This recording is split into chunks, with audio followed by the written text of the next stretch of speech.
2020 के बाद 2021 में जब हम लोगों को ये लग रहा था कि अब सब कुछ ठीक हो जाएगा, कि तभी ये कोरोना वायरस फिर से लौट आया। और इस बार तो पहले से भी ज़्यादा ख़तरनाक। न जाने इस कोरोना वायरस ने कितने सारे घरों को उजाड़ दिया, कितने सारे लोगों ने अपनों को खो दिया। इस कोरोना वायरस से तो मैं भी नहीं बच पाया। अभी कुछ टाइम पहले मुझे भी कोरोना वायरस हो गया था। जैसे ही मुझे मालूम चला कि मुझे कोरोना वायरस हो गया है, तो मैं अपनी फैमिली से दूर मैंने फ़ैसला किया कि मैं अपने शहर वाले घर को छोड़ के मैं गांव में चला जाऊंगा। गांव में मेरा 2 घर था। एक घर गांव के बीच में था तो दूसरा घर खेतों के बीच में था। मैंने फ़ैसला किया कि मैं खेत वाले घर में जाकर रहूँगा, क्योंकि मैं नहीं चाह रहा था कि मेरे कारण गांव में भी ये वायरस फैले। मैंने गांव में किसी को नहीं बताया और मैं खेत वाले घर में रहने के लिए चला गया। 2 दिन से मैं खेत वाले घर में ही था, लेकिन वहाँ पे कुछ भी अजीब नहीं हुआ। लेकिन तीसरी रात जब मैं वहाँ पे सो रहा था तो वहाँ पे कुछ अजीब हुआ। देर रात जब मेरी आँख खुली तो मुझे ऐसा लगा कि कोई फुसफुसा के बोल रहा है। कहने का मतलब कि बस मुझे हल्की हल्की आवाज़ आ रही थी। मैं अपने बेड से उठ के अपने रूम में खड़ा हो गया और ये देखने लगा कि ये आवाज़ कहाँ से आ रही है। तभी मुझे ऐसा एहसास हुआ कि ये किसी एक का आवाज़ नहीं है। कहने का मतलब कि कोई ग्रुप में फुसफुसा रहा हो। कौन है, कहाँ है, ये मैं ढूंढने लगा। तभी मुझे ख़्याल आया कि क्यों ना मैं छत पे जाकर देखता हूँ अपने घर के चारों तरफ कि ये आवाज़ कहाँ से आ रही है। तो मैं अपने छत पे चला गया और छत पे जाके मैं चारों तरफ देखने लगा। लेकिन जब मैं अपने घर के पीछे छत से देखने गया तो मानो मेरे होश उड़ गए। मैंने देखा कि मेरे घर के पीछे जो खेत था, उस खेत में करीब 4 औरत काले कपड़े में बैठी हुई है और वो चारों घेरा बना के बैठी हुई थी और उन चारों के सर नीचे की ओर थे और बाल उनके पूरे चेहरे पे बिखरे हुए थे। वो लोग कुछ अजीब मंत्र टाइप से कर रही थी। कहने का मतलब कि नींबू, सिंदूर और एक खोपड़ी वो लोग बीच में रख के और वो लोग कुछ अजीब कर रही थी। मैं छत से खड़े खड़े उन लोगों को देख रहा था कि तभी एक औरत ने मुझे देख लिया। उसने अपना चेहरा मेरी ओर घुमाया। उसका चेहरा बहुत ही ज़्यादा डरावना था। मैं उसे देख ही रहा था कि उसने अपने बाकी के औरतों को दिखाया मेरी ओर कि वो देखो। मैं समझ गया था कि उन चारों ने मुझे देख लिया है। मैं इतना डर गया था कि मैं वहाँ से भागने के बारे में सोच ही रहा था। मैंने एक पल को अपना सर दूसरी ओर घुमाया और फिर से खेत की ओर जब मैंने अपना सर को झुकाया तो वहाँ पे कोई नहीं था। मतलब वो चारों औरत वहाँ पे नहीं थी।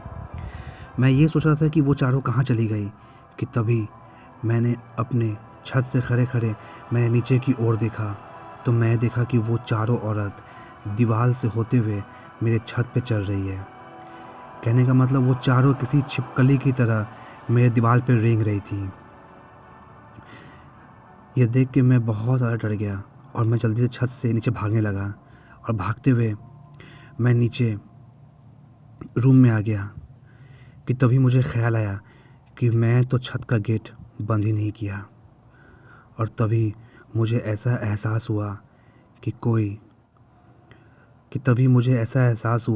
कि वो चारों मेरे छत पे आ चुकी है, क्योंकि मैं उन चारों के कदमों की आहट छत पे सुन पा रहा था। इससे पहले कि वो छत से होते हुए नीचे मेरे रूम में आती, मुझे उस रूम से भागना ही था।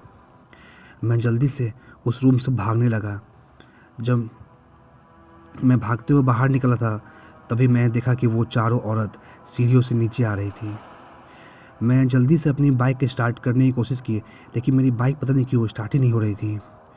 और तभी मैं उन चारों को मेरे पीछे आते हुए देख रहा था। मैं भगवान का नाम लेने लगा ज़ोर ज़ोर से कि तभी मेरी बाइक स्टार्ट हो गई। मैं बाइक स्टार्ट करके फुल स्पीड से वहाँ से भागने लगा। जब मैं वहाँ से भाग रहा था तो मैंने देखा कि वो चारों औरत मेरे बाइक के साथ साथ भाग रही थी। गांव का रोड था, इसलिए मैं बाइक को बहुत स्पीड नहीं भगा पा रहा था, वही करीब 30-35। और वो औरत मेरे बाइक के साथ साथ भाग रही थी काफ़ी दूर तक। लेकिन मेरी किस्मत अच्छी थी, शायद भगवान मेरे साथ थे, इसीलिए मैं वहाँ से बच गया। मैंने बाइक कहीं नहीं रोकी। मैं इतना डर गया था, एक तो कोरोना वायरस के कारण मुझे बहुत कमज़ोरी और प्रॉब्लम हो रही थी। उसके बाद भी मैं वहाँ से भागते हुए अपने घर आ गया। लेकिन मैं घर में भी सबसे दूरी बना के रखा और अगले दिन मैं हॉस्पिटल में जाके एडमिट हो गया। लेकिन अब मैं बिल्कुल ठीक हूँ और मैं अपने घर वापस आ चुका हूँ अपनी फैमिली के साथ। मैं एक डॉक्टर हूँ। मैं पिछले कई सालों से लोगों की हेल्प करने की कोशिश करता हूँ ताकि उन्हें ठीक कर सकूँ। लेकिन ऐसी महामारी मैंने आज तक कभी नहीं देखी। मैं जो आप लोगों को कहानी सुनाने जा रहा हूँ, ये कोई हॉरर स्टोरी नहीं है। बस मेरे साथ जो बीता मैं आप लोगों को वो सुनाने जा रहा हूँ। इस वायरस में मैं बहुत दिन से काम कर रहा हूँ। बहुत सारे लोगों को मैंने ठीक भी किया है, लेकिन बहुत सारे लोगों ने अपनी जान भी खो दी। दिन रात बस मैं यही देखता हूँ। कभी कभी तो दिमाग बिल्कुल डिस्टर्ब हो जाता है। मैं एक बार अपनी ड्यूटी ख़त्म करके अपने घर की ओर आ रहा था। तभी रास्ते में मेरी गाड़ी अचानक से बंद हो गई। मैं अपने गाड़ी को स्टार्ट करने की बार बार कोशिश कर रहा था, लेकिन गाड़ी स्टार्ट नहीं हो रही थी। आप सभी लोगों को मालूम है कि नाइट कर्फ्यू चलता है, इसलिए रोड पे उतनी सारी भीड़ भी नहीं थी। मैं थोड़ी देर गाड़ी में ही बैठा रहा। उसके बाद मैंने फ़ैसला किया कि मैं खुद ही गाड़ी को ठीक करने की कोशिश करता हूँ। मैं गाड़ी के आगे आके गाड़ी को चेक कर रहा था कि तभी किसी ने मेरे कंधे पे हाथ रखा। मैं डरते हुए झटके से पीछे मुड़ के देखा तो मैंने देखा कि एक औरत मेरे पीछे खड़ी थी। वो मुझसे हेल्प मांगने की कोशिश कर रही थी। जब मैंने उसके चेहरे को गौर से देखा तो मुझे याद आया, ये तो वही पेशेंट है जो आज मेरे हॉस्पिटल में आई थी और मैं इसे बचा नहीं पाया। वो मुझे डरा नहीं रही थी, वो बस मुझसे हेल्प मांग रही थी। उसे देख के मैं बहुत ज़्यादा डर गया। जैसा कि मुझे मालूम पड़ा था कि उसका एक छोटा बच्चा भी था, लेकिन मैं उसे बचा नहीं पाया। हालांकि वो मुझे डरा नहीं रही थी, लेकिन फिर भी मैं उसे देख के बहुत डर गया था कि तभी मेरी आँख खुली और मैं अपने गाड़ी में था। कहने का मतलब कि मैं अपने गाड़ी में ही सो गया था और अभी अभी जो मैं देख रहा था वो एक सपना था।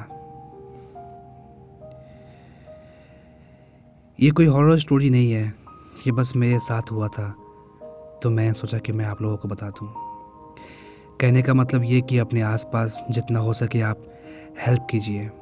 इस वायरस के टाइम पे बहुत सारे लोगों को हेल्प की ज़रूरत है। अगर हम लोग सब मिल के साथ ये काम करेंगे तो हम लोग इस वायरस को ज़रूर हरा सकते हैं और हम हराएंगे भी। लेकिन अभी हौसला रखने का समय है। मिलता हूँ आप लोगों से अगली वीडियो में।